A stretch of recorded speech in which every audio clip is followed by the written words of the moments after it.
How Minorities Rule or Ruin Societies. Today's podcast is about minorities who run, rule, or ruin our societies and country. Many of you will be thinking of ethnic minorities. That is not the group I want to discuss.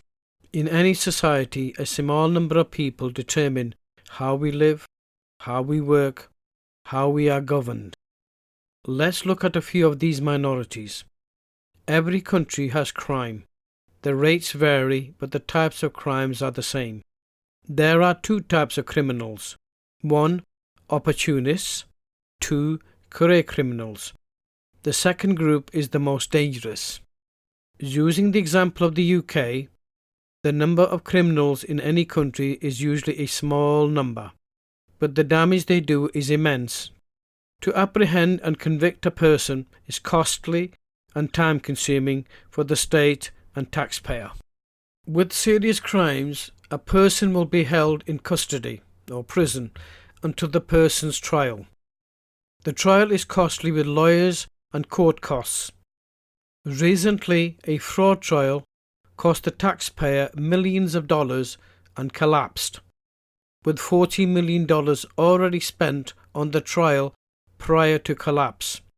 The judge decided the complexity of the case was too complicated for the jury to understand. It costs about $1 million to solve a murder case by the police. It costs $54,000 to $60,000 to keep a person in prison. With youth prisons, it can be up to $300,000. Those prisoners with mental health issues or drug addiction, the costs will be higher. With ever-rising crime in the UK, the police, legal system and prisons are kept very busy. There is a serious shortage of prison places, with the result that people who have committed serious crimes do not automatically get sent to prison, where they belong. In the UK, 29,000 repeat offenders cost the UK taxpayer $5 billion per year. The total cost of crime cost many billions of dollars.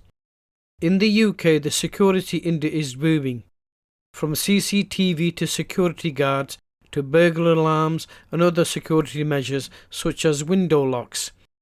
The UK has more CCTV cameras per population than many other countries. The clear-up rate for crime is very low. For theft, less than 5% conviction rate. With theft, many incidents are related to drug abuse or drug addiction. A drug addict needs to steal many thousands of pounds worth or dollars worth of goods to fund their drug habit. The stolen goods often sold for less than 10% of their market value. The police in the UK are overwhelmed by crime. As a result, they only prioritise serious crime.